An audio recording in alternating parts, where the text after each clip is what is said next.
Evangelho segundo Mateus, capítulo 3, a partir do verso 13. Diz assim a santa palavra do Senhor. Por esse tempo dirigiu-se Jesus da Galiléia para o Jordão, a fim de que João o batizasse. Ele, porém, o dissuadia, dizendo: Eu é que preciso ser batizado por ti, e tu vens a mim? Mas Jesus lhe respondeu: Deixa por enquanto, porque assim nos convém cumprir toda a justiça. Então ele o admitiu. Batizado, Jesus saiu logo da água, e eis que se lhe abriram os céus, e viu o Espírito de Deus descendo como uma pomba vindo sobre ele. E eis uma voz dos céus que dizia: Este é o meu Filho amado, em quem eu me comprazo. Amém. Até aqui. Curva a sua cabeça, vamos orar mais uma vez. Senhor Deus, nosso Pai, tem misericórdia da nossa vida, Senhor. Tem misericórdia de cada pessoa que vai me ouvir. Tem misericórdia de mim a expor a Tua santa palavra. Faz, Senhor, além das minhas debilidades, que o Teu Santo Espírito possa nos iluminar e aplicar essa palavra aos nossos corações e à nossa vida. Pedimos que Tu glorifique o nome do Teu Santo Filho em nosso meio. Sê gracioso conosco, Senhor. É o que Te pedimos. Em nome de Cristo Jesus. Amém. Senhores, na semana passada, nós vimos que a mensagem de João, o Batista, ela é urgente, ela é dura e ela é essencial. Nós vimos que o machado está sob a raiz, esperando simplesmente a chegada do lenhador, e a raiz está exposta. Essa raiz de falsidade, de hipocrisia, de falso testemunho. Vimos também que Cristo já tem em sua mão a pá para limpar completamente a sua eira. E que o trigo, aquele que produz fruto, este será guardado no celeiro celestial. Mas aquele que não produz, aquele que é palha, aquele que é falso, aquele que é infrutífero, este será juntado e queimado em fogo inextinguível. Vimos ainda a humildade de João, reconhecendo a grandiosidade daquele que vem depois dele e daquele que dá sentido a tudo aquilo que João fez. Hoje, nós veremos que Jesus também vai a João Batista e vai para ser batizado. Veremos o porquê de Jesus se batizar naquilo que é chamado de batismo de arrependimento. E ainda veremos o que ocorreu logo após esse batismo, quando a Trindade se revelou aos olhos humanos. Então, senhores, em primeiro lugar, Jesus vai a João para ser batizado. Note o final do verso 13, a fim de que João o batizasse. Jesus, muito diferente de muitos dos judeus, Jesus, muito diferente dos sacerdotes e dos fariseus, ele vai a João não para bisbilhotar, não para especular, mas vai observar e dar sentido, dar validade e honrar ao ministério de João o Batista.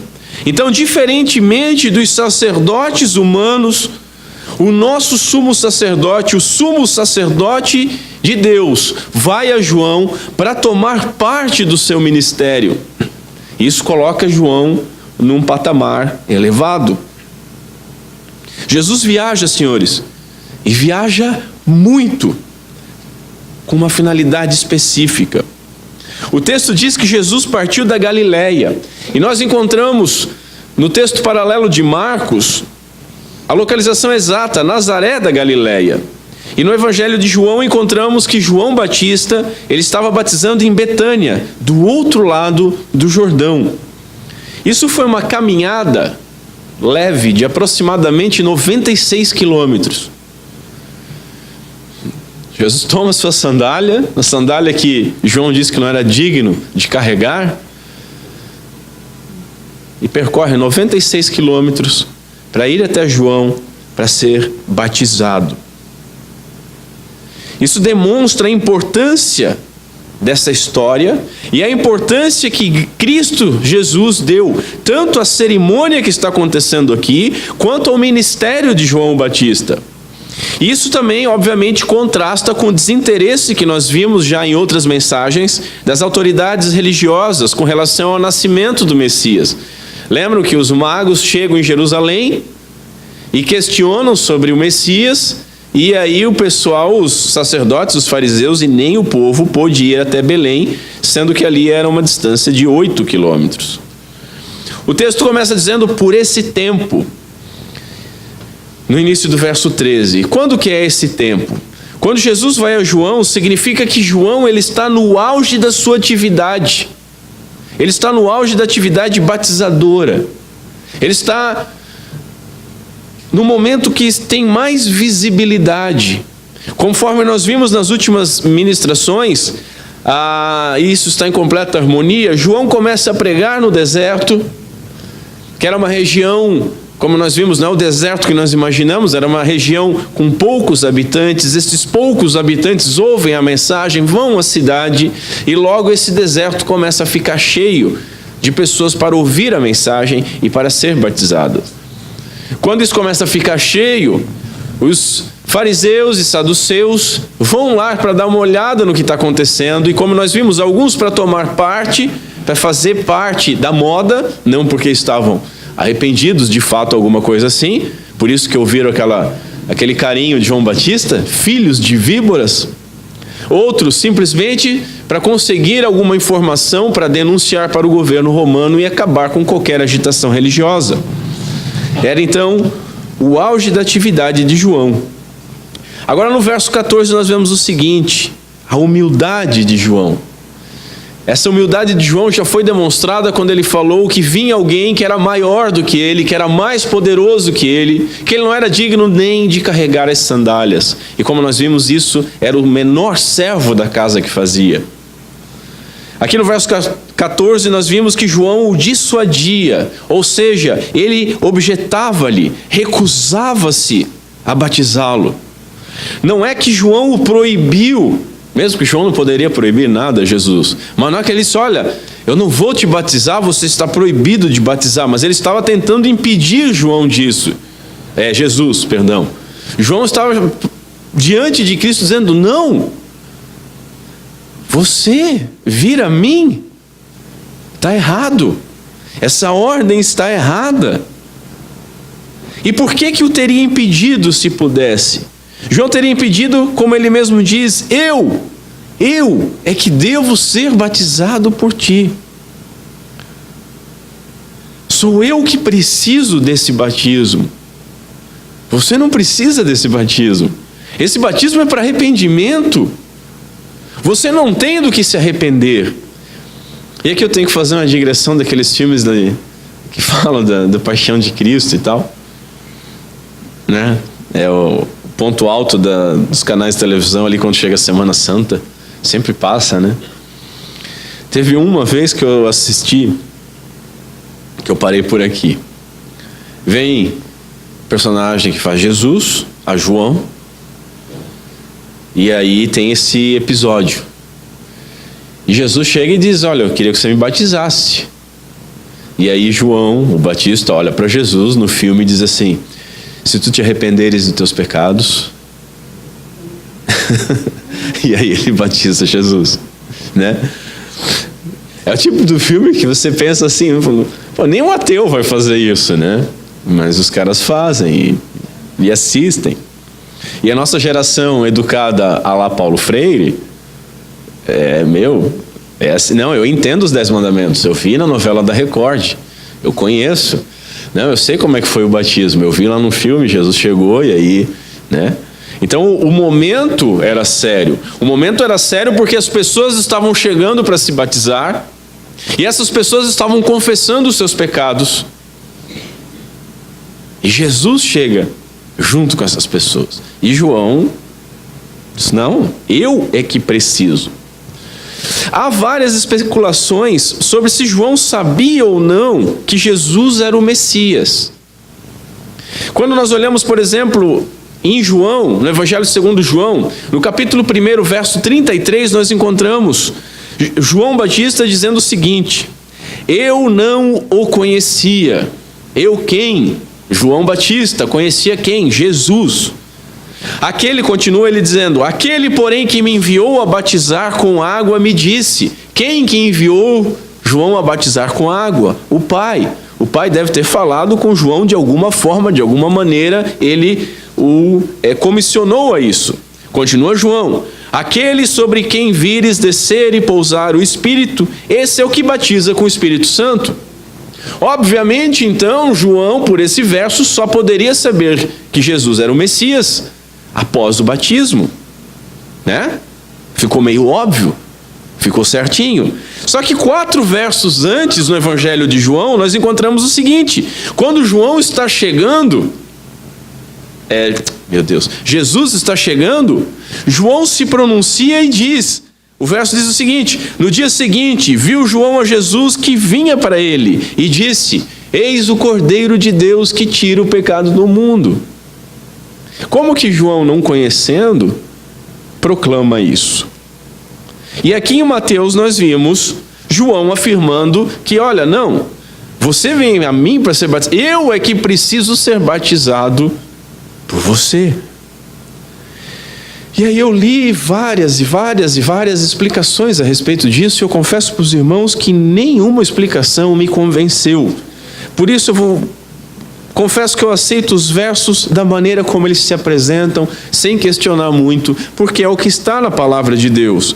Todavia, é bom nós lembrarmos o seguinte, que embora Jesus e João Batista foram criados com certa distância um do outro, eles eram primos.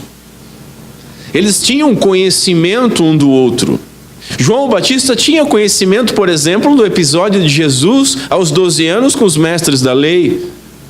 Com certeza a fama de Jesus, lembrem da família de vocês, né? Tem o primo distante que tem a fama de ser muito educado, muito querido, e outro primo que tem a fama de ser ruim, mais bagunceiro, mais, né, ovelha negra da família. É normal as pessoas falarem. Então, de alguma forma, João sabia como é que era a índole de Jesus. Talvez ele não o conhecesse como o Messias, mas conhecia o suficiente da sua vida e da sua reputação para tentar impedir ele.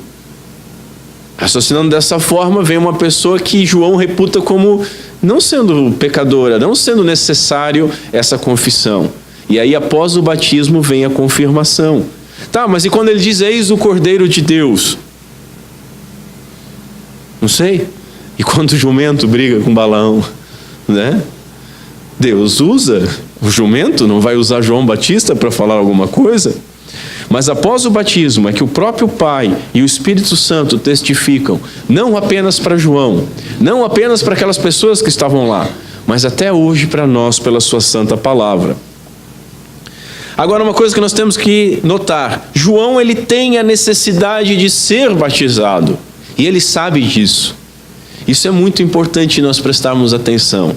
As pessoas normalmente que estão à frente de um púlpito, as pessoas que estão líderes de grupo, pouco tempo eu tive contato com uma igreja que dividia tudo em grupo, aí fazia pastor e pastor de grupo, e subpastor e pastor daquele, e pastor daquele outro e tal. Cada um desses investidos de alguma autoridade já subiam no seu pedestalzinho e já ministravam apenas. Eles já não eram ministrados mais por ninguém. E nós temos aqui João Batista confessando: eu é que tenho que ser batizado por ti. João sabia disso.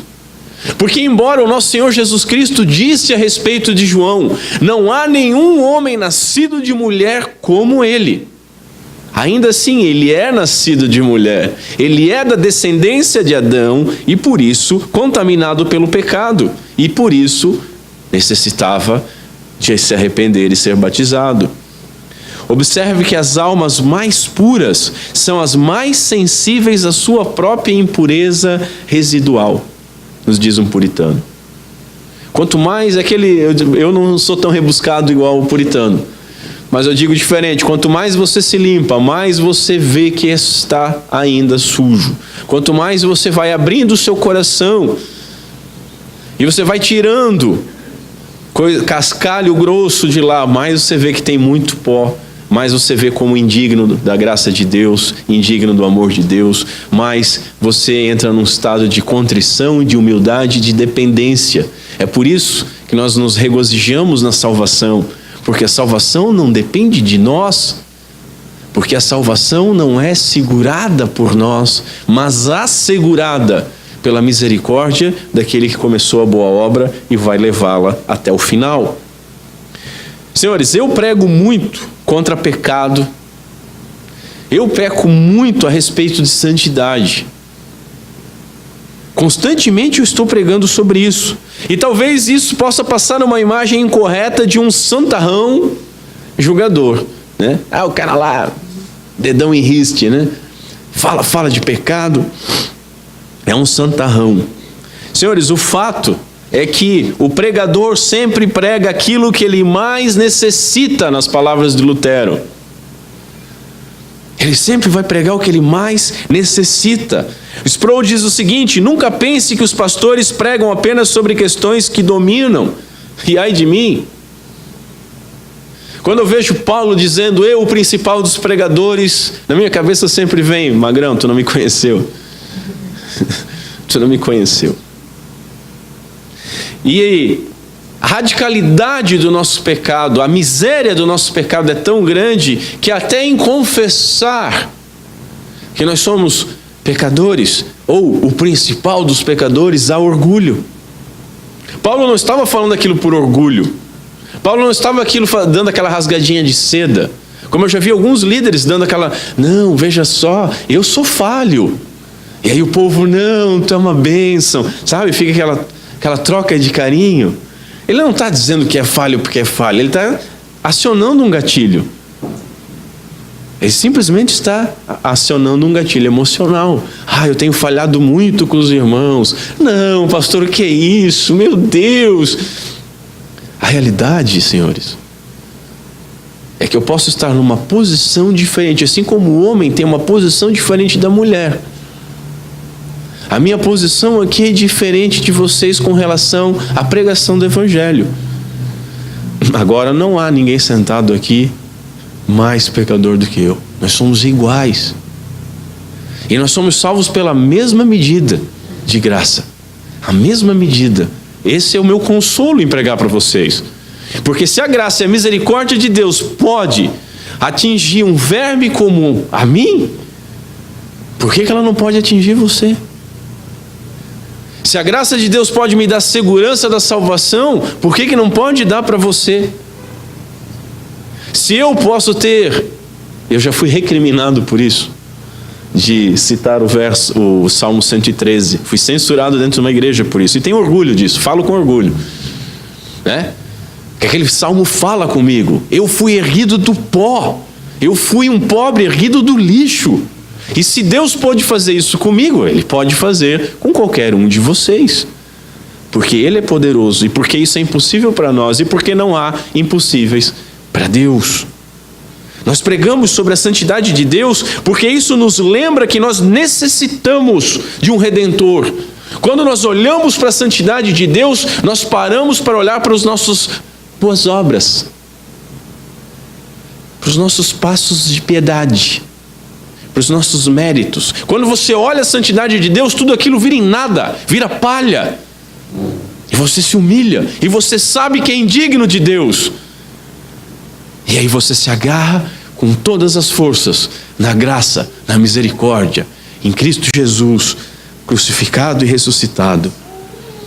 Nós pregamos, senhores, condenando o pecado, para que nós possamos mortificar a nossa carne, para que nós possamos buscar sermos santos, como Ele é santo. E também, obviamente, para que pecadores impenitentes possam chegar ao arrependimento inicial, essa boa obra iniciar em suas vidas.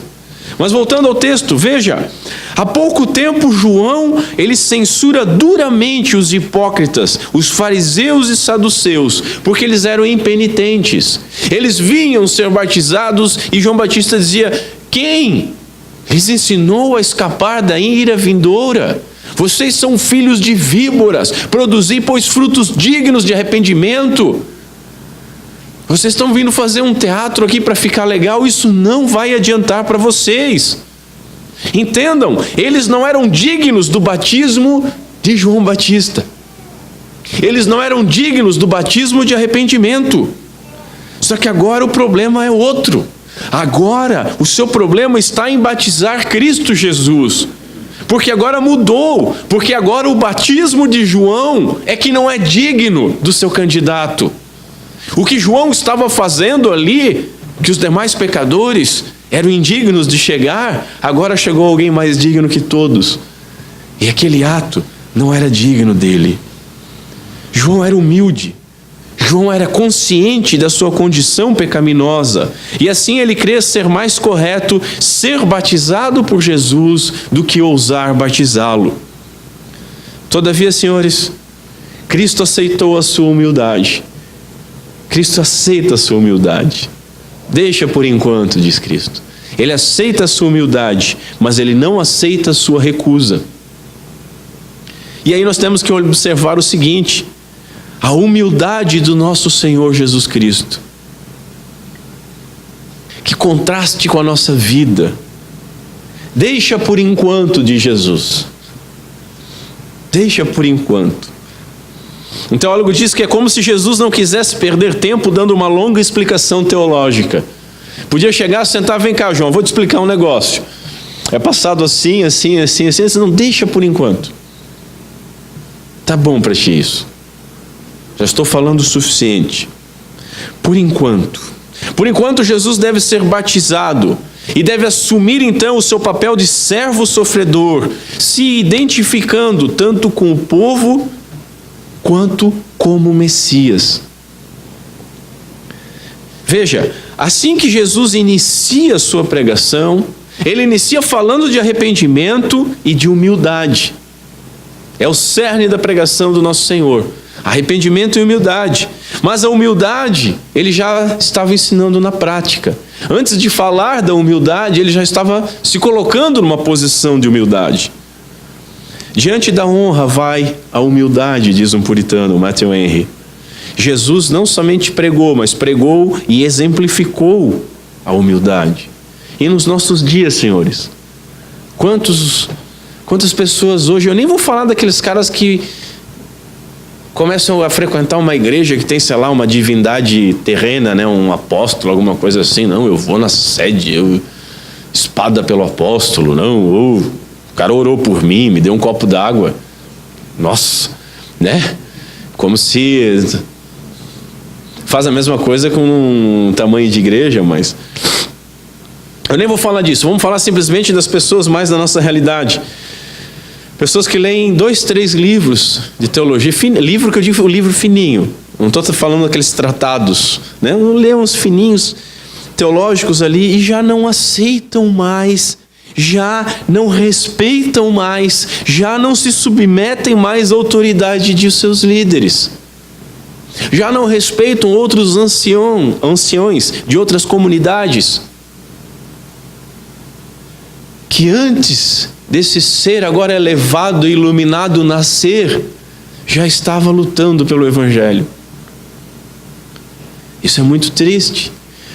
Nós vemos Jesus com total humildade. E aqueles que dizem servos de Cristo, filhos de Deus, não mostram a mesma humildade. Porque há uma molecada hoje em dia que divergiu em uma vírgula, já quer entregar para Satanás, já é herege, já não... Isso é muito triste. Senhores, nós devemos resplandecer a humildade do nosso Senhor Jesus Cristo. Ter calma, ter prudência. Jesus era infinitamente maior que João.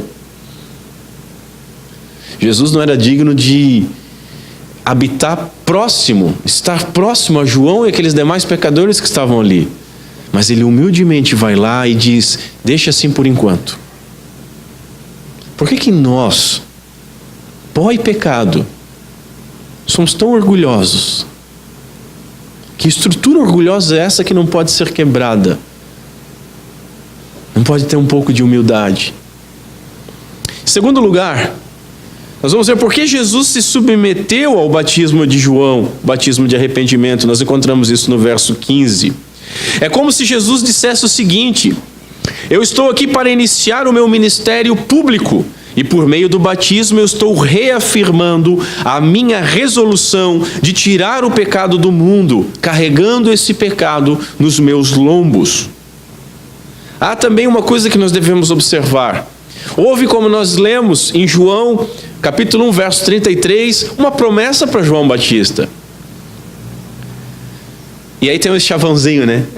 Nosso Deus é Deus de promessa. É Deus de promessa, promessa bíblica. Não é o que um pecador como eu fala de um púlpito e diz que é promessa de Deus. Isso não é promessa de Deus. Isso pode ser mal-estar de feijoada, mas não é promessa de Deus. Promessa de Deus é o que está nas Escrituras. Segunda coisa, não basta estar nas Escrituras. Não adianta você pegar a parte B de um versículo destinado a estar num contexto e dizer, eu assumo isso como palavra para mim. Tudo bem, você pode até assumir, mas não foi o que Deus falou para você, queridão. Me desculpa. A palavra de Deus é lógica. O logos, o que é logos? Verbo, sentido, lógica. Cristo é a palavra encarnada. A palavra dele não volta vazia. A palavra dele não voltar vazia não é aqui eu falar um monte de blá blá blá e dizer é palavra de Deus e não vai voltar vazia. Pô, mas Deus não falou naquele dia? Quem falou fui eu? Nós temos que deixar a voz de Deus através das palavras das Escrituras falarem. E aí sim, nós podemos olhar, Deus fez uma promessa para João. Para João, você não vai ver Jesus saindo da água, o Espírito Santo vindo sobre ele, tá? Desculpa frustrar o teu plano. Mas para João ele prometeu e ele cumpre. Então, de certa maneira, Jesus está ali dizendo assim, olha, eu tenho que passar por isso aqui. Você vai compreender já. E quando acontece, os céus se abrem, e o Espírito Santo numa forma de pomba vem, e o Pai fala, João, tico e teco ali, pá! Esse é o Messias. Eu não queria batizar ele, porque eu já achava ele diferente, mas é o Messias. Confirmou isso para ele. Então Deus tinha que cumprir essa promessa. Mas o que exatamente Jesus quer dizer quando ele diz cumprir toda a justiça? O que é cumprir toda a justiça? Sproul nos lembra que cumprir a justiça inicialmente é cumprir cada i ou cada til da lei. E isso Cristo veio fazer, como ele diz no capítulo 5 de Mateus, no verso 18. Ele veio cumprir toda a lei. Cumprir toda a justiça, então, num ponto inicial, é cumprir cada vírgula da lei. Enquanto esteve no mundo, o nosso Senhor, ele cumpriu todas as obrigações religiosas de um judeu justo. Todas. Ele passou por todos os passos. Ele fez tudo conforme o figurino. Ele não deixou passar absolutamente nada. Chegou a pagar imposto do templo, participou de todas as festas, fazia sua adoração no Shabá, na sinagoga. Cumpriu toda a lei. Toda.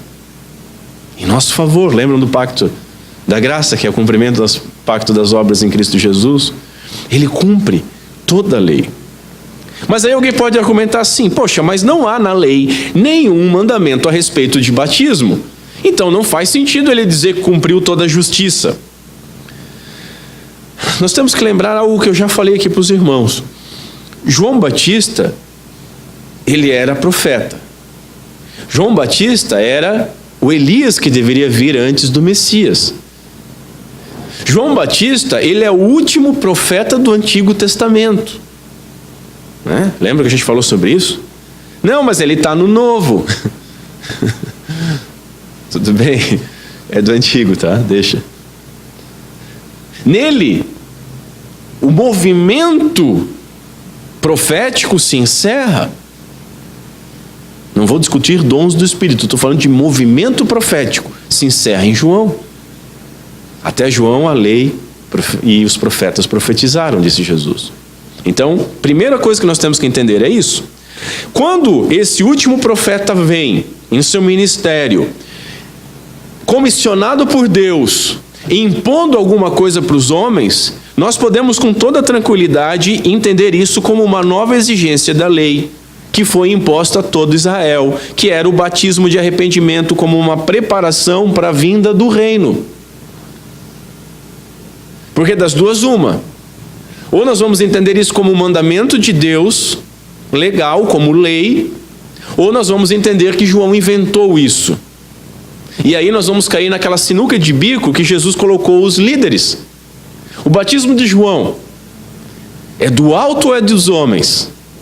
E aí vocês vão ficar na mesma sinuca de bico. Se eu disser dos homens, vocês só não vão ser apedrejados pelos seguidores de João, mas vocês vão dizer assim, eu estou dizendo que a palavra de Deus então tem um erro. Se é do alto, então foi um mandamento de Deus. O que é um mandamento de Deus? Para nós é lei. Mas há um jeito ainda mais tranquilo de trabalhar sobre esse ponto. Veja, ao se batizar junto com os pecadores arrependidos, o nosso Senhor Jesus Cristo, sem pecado, nunca esqueça disso, sem pecado, ele se identifica com aqueles que ele veio substituir. Isso eu achei maravilhoso quando eu compreendi a primeira vez. Ele se identifica. Ele veio para substituir pecadores, todos não, os pecadores arrependidos que recebem esse dom de Deus. E quando ele vai a João Batista, dentro do seu contexto, ele está se identificando com aqueles homens. Vocês estão fazendo algo, e eu vou fazer algo por vocês. A água do batismo significa e sela a lavagem dos pecados. E Jesus, por meio deste sacramento, ele se revela então como portador do pecado. Portador do pecado. Ele está se identificando com aqueles homens, aquelas mulheres, que veem isso até nós e vai além ainda,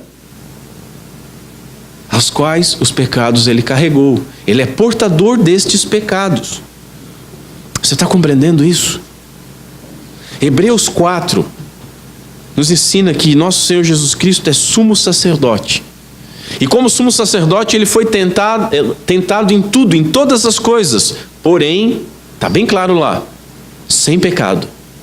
Jesus não pecou. Correto? Nunca caiu na asneira de falar Jesus pecou. Nunca caiu na asneira daquele filme como foi Te Arrependeres dos Teus Pecados. Jesus não tinha pecado. Ele não pecou. Correto? Agora veja. Jesus tinha pecado. Jesus tinha pecado.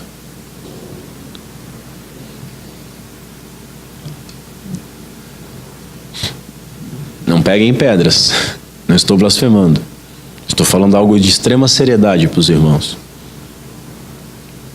Jesus tinha pecados. O meu pecado estava sobre ele. O seu pecado, se você é um filho de Deus, estava sobre ele. Jesus não conheceu o pecado de praticar pecado, mas ele conheceu o pecado de carregar pecado. Ele carregou os pecados. Ele carregou os pecados. Ele se fez maldito. O bendito, o justo, o santo se fez maldito por nós. Ele assume a culpa do pecador. E como um membro do seu corpo, a qual nós somos inseridos, como cabeça da sua igreja, ele se coloca ao lado do pecador em seu favor. Os pecadores estão aqui participando e eu estou aqui junto. A justiça que Jesus estava decidido a cumprir até o fim era o papel de servo sofredor do Senhor, nos diz um teólogo. Ele é o servo sofredor do Senhor. Aonde que nos remete servo sofredor? A Isaías 53. O que nós encontramos lá? Lá diz o seguinte, que o servo justo justificará a muitos. Por quê? Porque a iniquidade de quem? De Cristo? Não, deles. Levará aonde? Sobre si. O servo justo levou sobre ele a iniquidade de muitos. Que versos, senhores!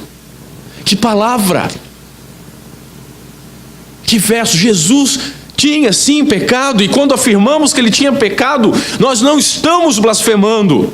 Ainda em Isaías 53, no verso 6, todos nós andávamos desgarrados como ovelhas, cada um se desviava pelo caminho, mas o Senhor fez cair sobre ele a iniquidade de todos nós. Reafirmo, Jesus não pecou. Reafirmo, Jesus não podia pecar. Eu lembro quando nós começamos a estudar teologia com uma turma, a gente quase saiu no braço, porque eu já tinha um entendimento reformado, não vou dizer reformado, entendimento bíblico, não vou nem botar reformado nisso, que Jesus não podia pecar.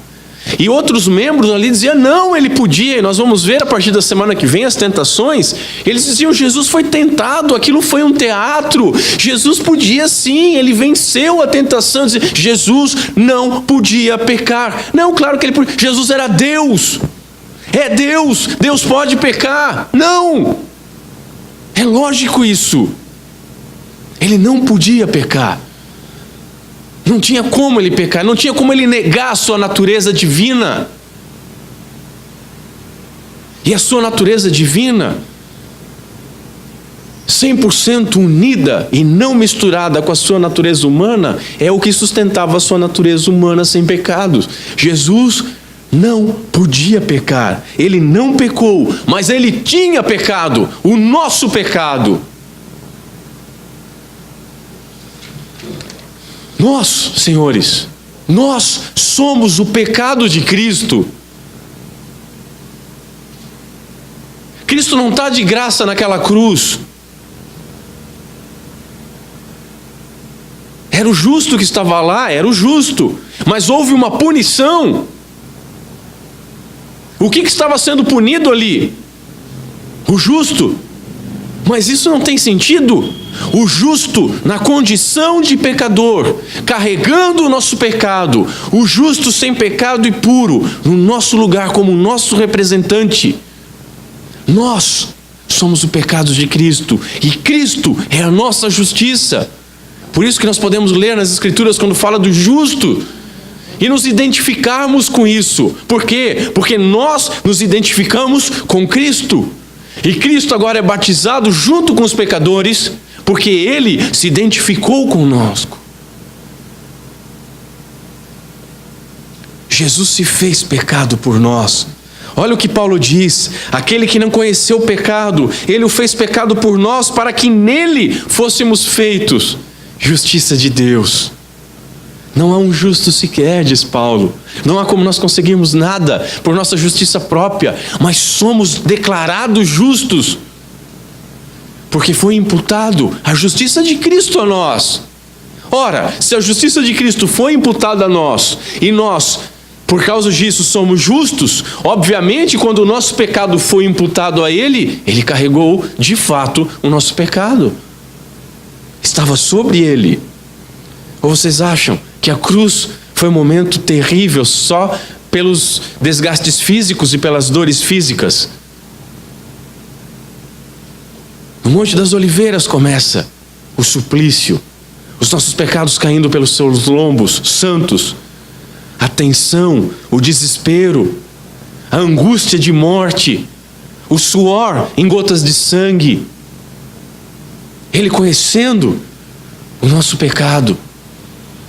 Portanto, senhores, Jesus se submete ao batismo de arrependimento de João,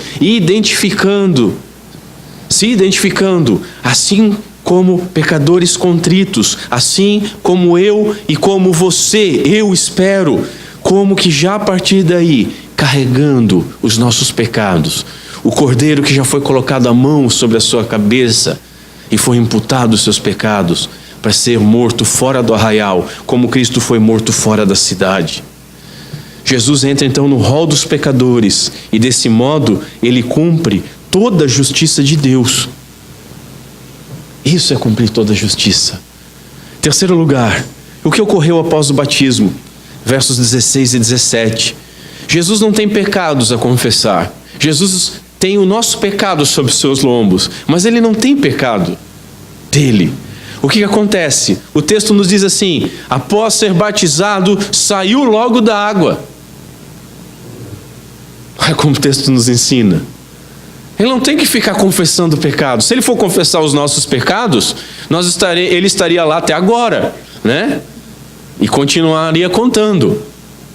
Os nossos pecados, ele não precisa confessar. Os nossos pecados, ele paga por eles, por todos eles, na cruz do Calvário. Então, após o batismo, ele simplesmente sai da água. Inicialmente, apenas Jesus vê o que acontece. Os céus se abrem para Jesus. Os céus se abrem. Batizado Jesus, saiu logo da água. Logo da água. E eis que se lhe abriram os céus. Assim como abriu para Ezequiel, antes dele. Assim como se abriu para Estevão e para o apóstolo João, depois dele. Ele viu o céu aberto. Por meio dele, os céus que anteriormente estavam fechados para os homens, foram abertos para os filhos dos homens. O pecado havia trancado o céu. O pecado havia rompido o caminho de comunhão com Deus. O pecado havia posto inimizade entre o homem e o seu Criador. Mas Cristo, ele abriu o reino dos céus, restaurou um novo e vivo caminho, reconciliou em paz o homem com seu Criador, o seu Deus. E agora, através de Cristo Jesus, o seu Pai, o nosso Pai. Cristo, em sua obediência, abre os céus a nós, nos ensinando que quando nós obedecemos, nós temos comunhão com Deus, nós temos comunhão com Cristo, através do Espírito Santo. Com os céus abertos, senhores, o Espírito Santo em forma de pomba vem até Cristo. Isso indica a unção do Senhor sobre o Messias e o seu ministério. A unção, mas espera aí, ele já não era o Messias? Messias não é ungido? Sim. E encontramos isso lá em Isaías. O Espírito do Senhor, Deus, está sobre mim. Deus está confirmando o seu ministério. A questão da pomba, desse pássaro, por que esse símbolo? Não é porque a pomba tem uma descida rápida e suave ao mesmo tempo, mas é porque a pomba era um símbolo antigo de pureza. Era um símbolo antigo de inocência. De todas as aves, a única ave que foi permitido pela lei se usar em sacrifício foi a pomba. Nenhuma outra. No fim do juízo do dilúvio, como que Deus avisa que a punição tinha cessado? Vem uma pomba com um ramo de oliveira no seu bico. E a boa nova do Evangelho, a boa nova a respeito da paz feita com Deus por meio da obra de Cristo Jesus nosso Senhor, são também trazidas a nós pelo seu Santo Espírito, não como uma forma de pomba, mas como o seu poder nos regenerando, nos dando fé, nos dando arrependimento, nos santificando e nos preparando para a glorificação. O fato de que Deus está em Cristo reconciliando consigo o mundo é uma mensagem de alegria. E essa mensagem de alegria chega até nós nas asas de uma pomba, diz um puritano. Vemos ainda no texto a voz do Pai. A voz do Pai. Vemos aqui toda a Trindade manifestada. E aqueles que vão contra a Trindade têm que ir contra as Escrituras, têm que dar bastante pulinho para ficar justificando. Nós vemos toda a Trindade aqui. Nós temos o Filho manifestado em carne. Nós temos o Espírito Santo de Deus sob uma forma corpórea de pomba. E temos o Pai como a voz falando dos céus. O Pai, o Filho e o Espírito Santo cooperam na operação da salvação do homem. É muito comum as pessoas atribuírem a salvação somente a Jesus. Não, senhores. A nossa salvação é determinada antes da fundação do mundo por Pai, Filho e Espírito Santo. O mundo é criado pelo Pai, Filho e Espírito Santo. O ministério de Cristo Jesus é executado no poder do Pai, do Filho e do Espírito Santo. A salvação nos chega através do Pai, do Filho e do Espírito Santo e aguardamos na consumação. O Pai, o Filho e o Espírito Santo trabalhando até lá. O Pai falou ao Filho. O Espírito Santo ungiu o Filho, e o Filho foi ungido e iniciado no ministério.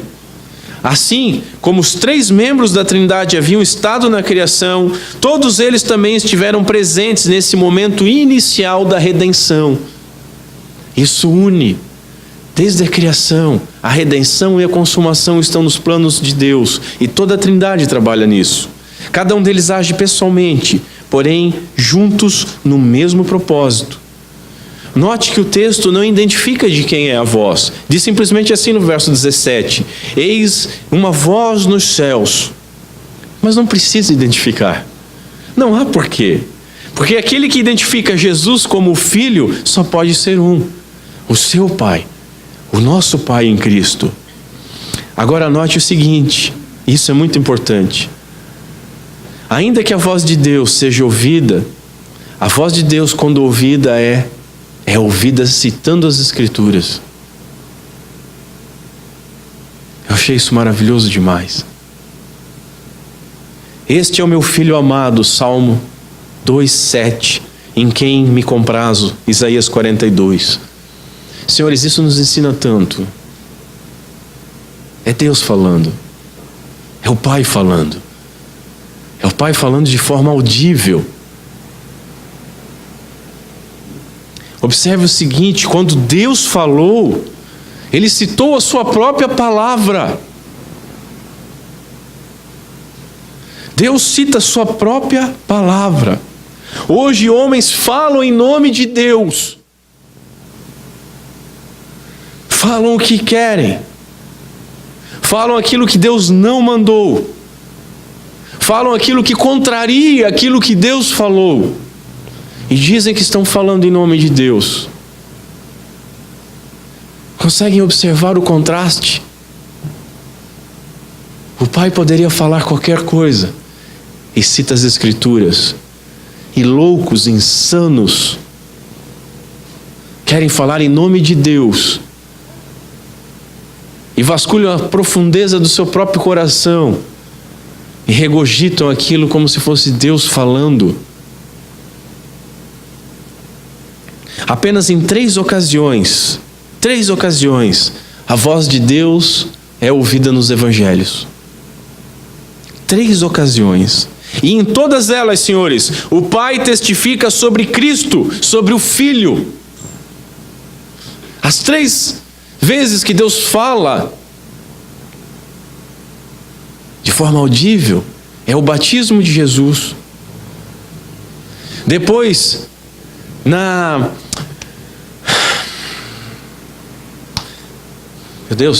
transfiguração do nosso Senhor. E por último, a véspera da crucificação. Nas 3 vezes, o Pai fala e Ele testemunha do Filho. Hoje, homens cheios de orgulho pegam o microfone nas igrejas para falar sobre si, para contar história, para contar piada, para falar de testemunho, para falar sobre o que fizeram e o que deixaram de fazer, e chamam isso de pregação do Evangelho.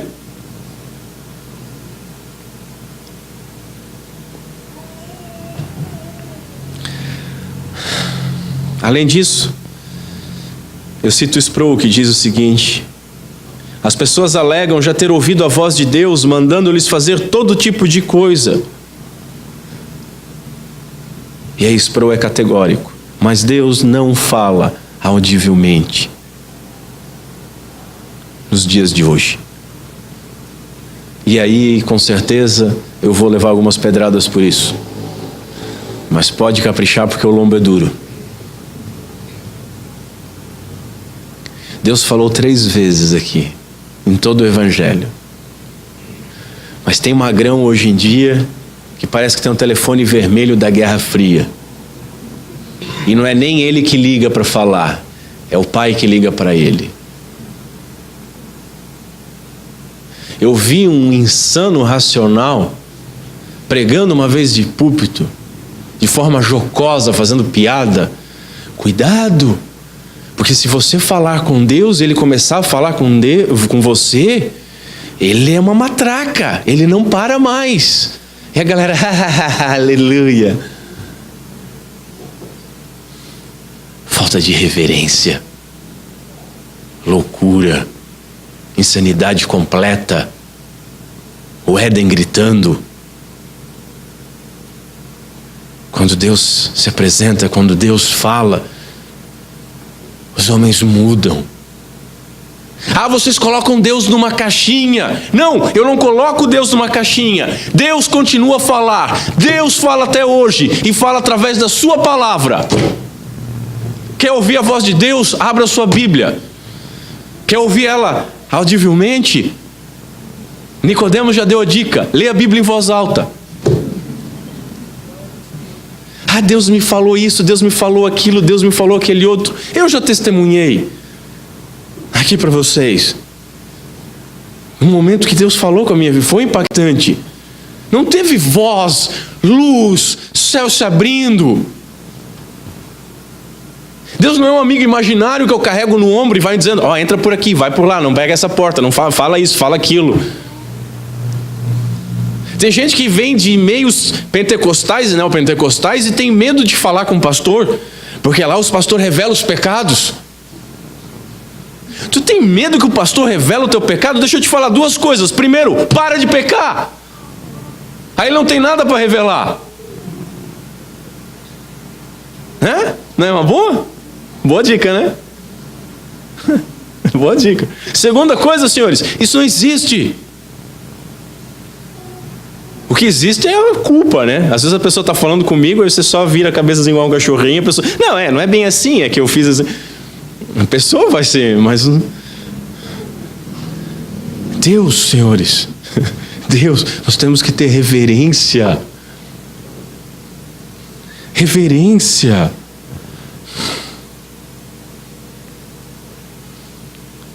Misericórdia. Eis que te digo.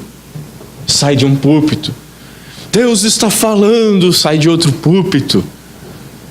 Há pouco tempo atrás, um milêniozinho atrás, as pedras já iam cantar na cabeça dos indivíduos.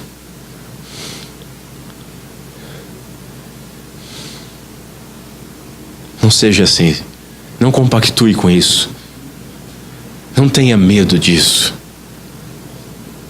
Quer ver uma falácia monstruosa, talvez a mais monstruosa de todas? Deus me mandou dizer, Deus me disse tal coisa. E aí você diz, não, olha, veja bem, não pode ser assim. Primeiro que isso não é possível agora, na minha vida, por causa disso. Segundo que isso meio contraria um verso aqui. E terceiro, na boa, Deus falou contigo, mas não testificou nada comigo, Newton. Você está se levantando contra a voz de Deus? Esse é o carteiraço da falácia. Você está dizendo que Deus não falou comigo? O que você vai fazer numa situação dessa? Você só pode se encolher. Como é que eu vou me levantar contra a voz de Deus? Vai que ele ouviu. Querido, se ele ouvisse, ele não estava falando isso para você.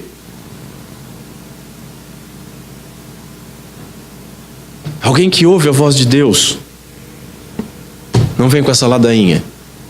Não vem com esse papo. Ah, Deus me falou tal coisa sobre a tua vida. Põe o dedinho assim na boca dela e diz assim, para, não peca mais. Vou te dar a oportunidade de parar de pecar agora. Não, mas eu tenho uma mensagem, não quero ouvir nada de você. Eu só estou te dando um alerta, para de pecar agora. E vira as costas e vai embora. Vai orar por essa pessoa. Talvez um dia ela abra a Bíblia e Deus fale com ela.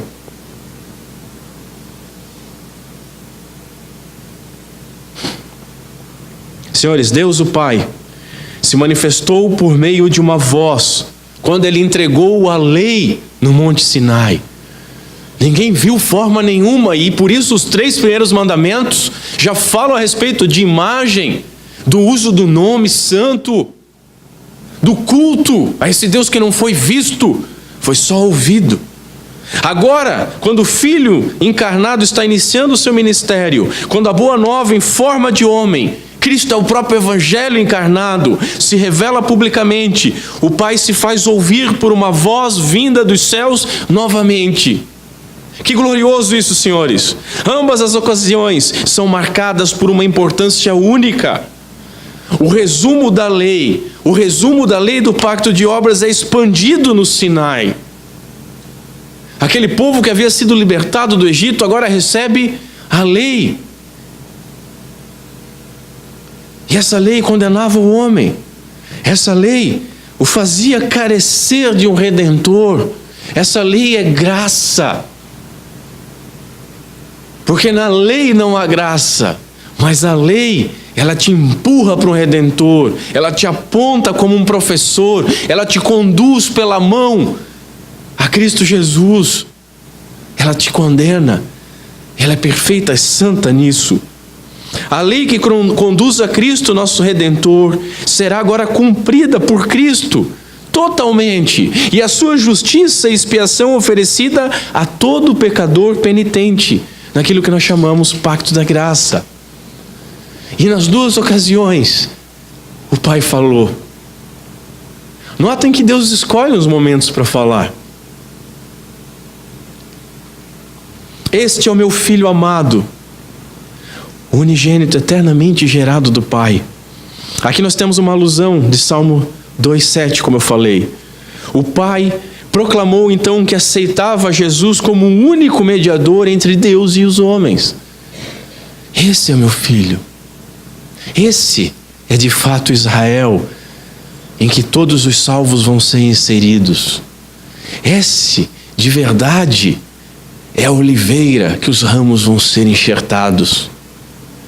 Esse, de fato, é o renovo do toco de Davi.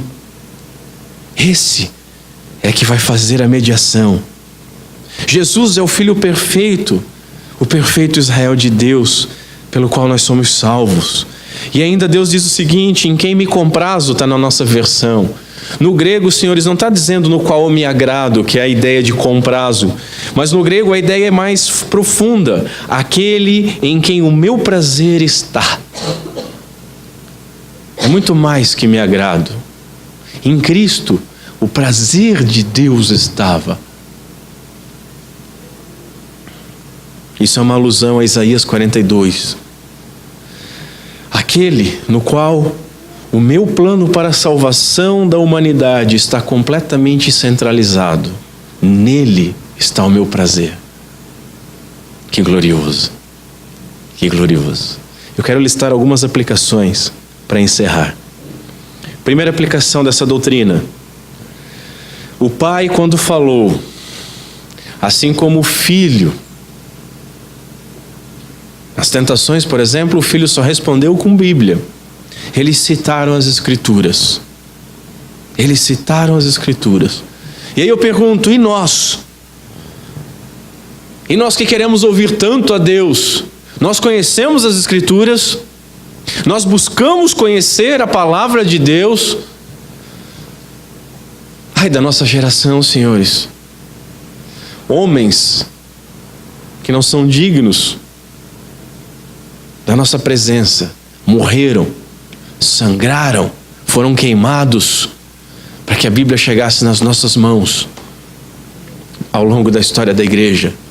Hoje nós temos nas nossas casas 10, 15 versões de Bíblia. Tem gente que é só sair uma versão nova de estudo, não sei o que, ela fica nervoso, tem que comprar, mais uma Bíblia. Eu tenho um amigo meu que ele tem uma prateleira assim cheia de Bíblia. É bonito de ver. Ai da nossa geração, que tem tanto acesso, tem aplicativo de celular de Bíblia, mas não conhece nada de Bíblia, não lê a Bíblia, não medita na Bíblia, não busca compreender a Bíblia. Quando nós falamos em nome de Deus, nós falamos conforme a palavra de Deus? Ou será que nós ecoamos as nossas verdades? Ou será que ecoamos psicologia ou filosofia? Senhores, que cada um de nós, quando for falar, não falar em nome de Deus, mas quando for falar, Toda a nossa palavra tem que ser temperada, tem que ser agradável. Toda palavra que nós proferirmos tem que ser para edificação. E nós só vamos encontrar isso nas Escrituras. Tudo aquilo que nós fazemos tem que ser para a glória de Deus. E só vamos glorificar a Deus quando falarmos conforme as Escrituras. Como é que nós vamos falar conforme as Escrituras? Conhecendo. Eu já tentei, você não pega por osmose. Não adianta você ter ela próximo. Ela tem que estar dentro de você. Spurgeon dizia, testemunhando sobre o autor do Peregrino, Bunyan, que se alguém fizesse um corte nele, sairia a Bíblia e não sangue. Já pensou se alguém pudesse falar isso sobre algum de nós? Eu não sinto a presença de Deus. Claro que não. Claro que não. E o que você achou que era a presença de Deus era sensações de música, iluminação e jogo de palavra. Você conhece aqui. Aqui você conhece.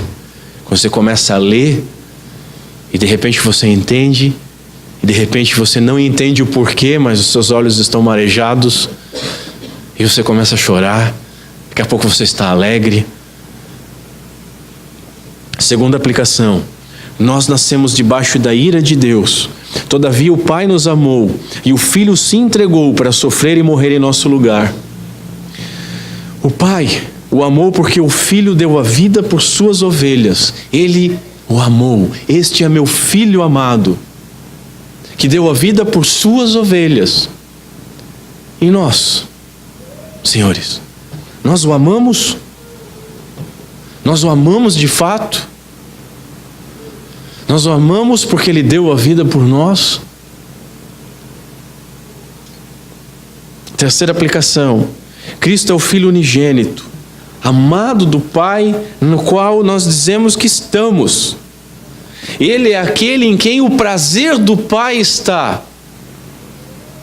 Meu amigo, o prazer de Deus, o sorriso nos lábios de Deus não está em você dar 2 giros dentro da igreja, em você cantar uma musiquinha, ou você subir um montezinho, ou você trazer umas moedinhas e botar na bolsa.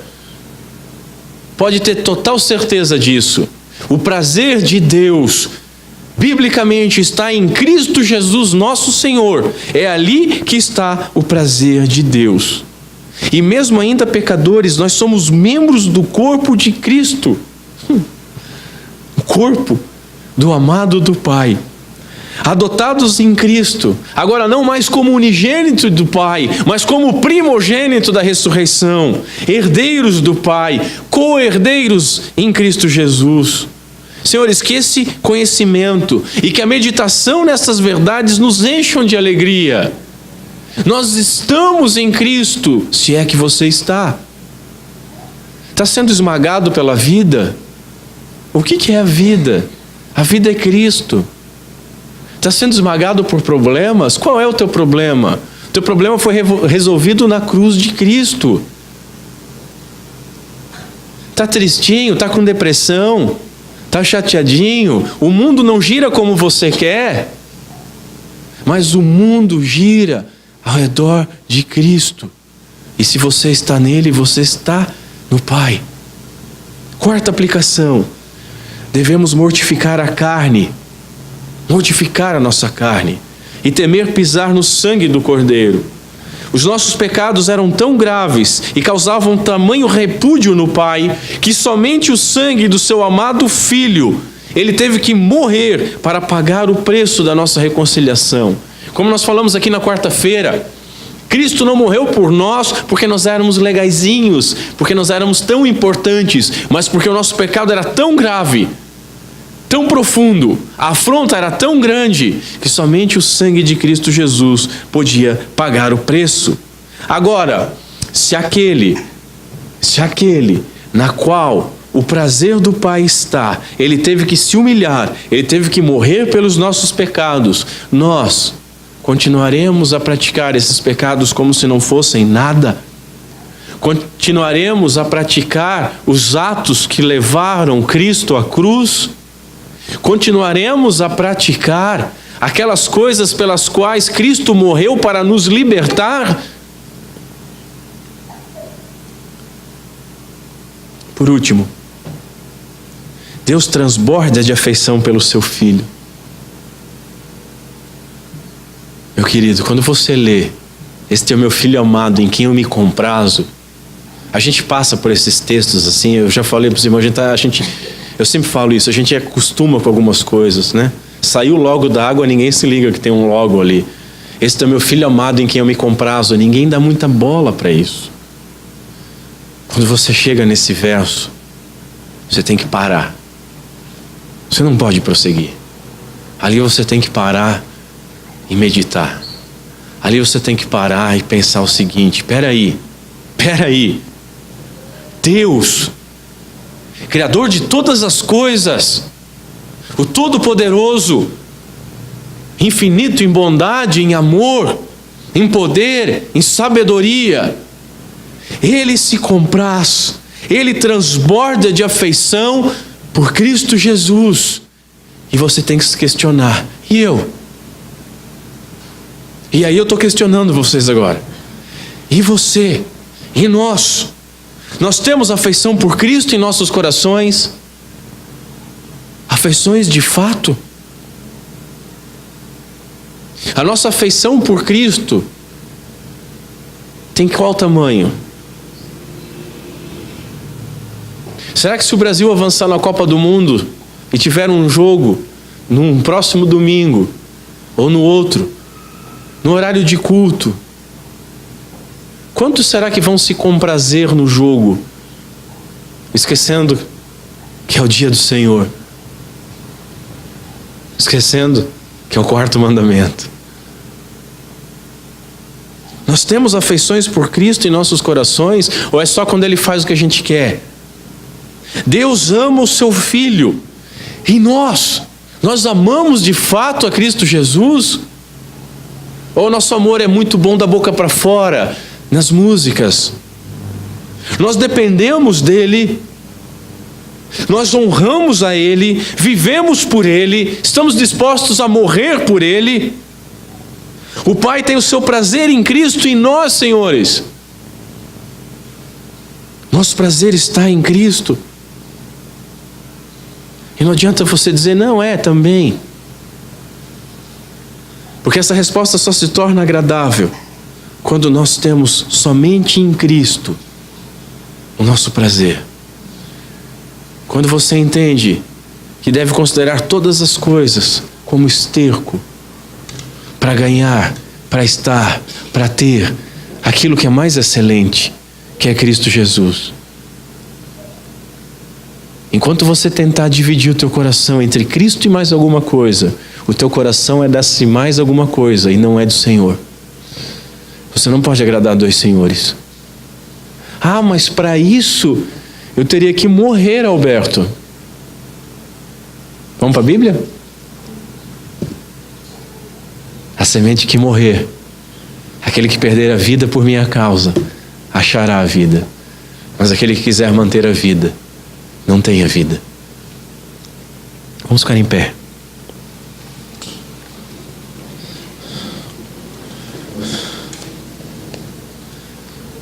Que Cristo Jesus possa ser mais do que o nosso consolo, a fonte única do nosso prazer, como é no Pai.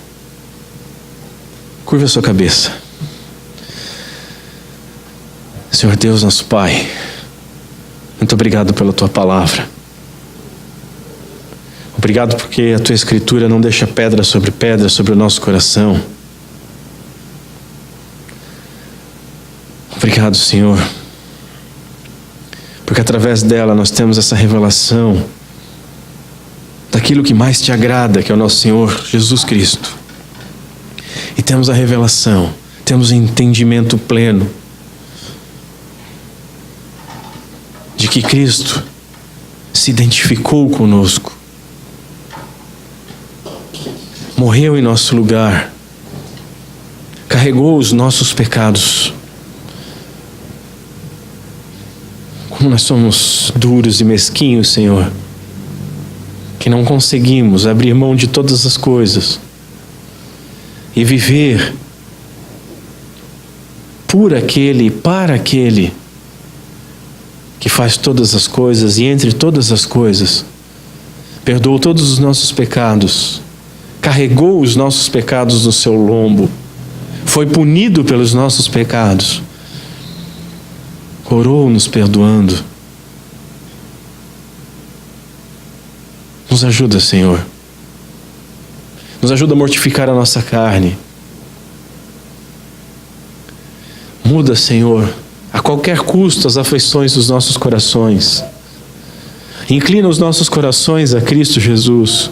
Se Cristo é objeto do teu amor, Pai, do teu prazer, que seja o nosso também.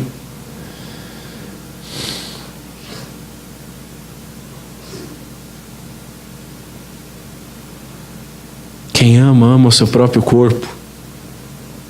Se nós estamos em Cristo, nós temos que nos amar, porque estamos nele. Temos que amar uns aos outros, porque somos dele. Ah, Senhor, nos ajuda. Tem misericórdia de nós. Glorifica o nome do teu Filho em nosso meio, em nossa vida. Nos molda a imagem de Cristo Jesus. É o que nós te pedimos. Em nome de Jesus. Amém.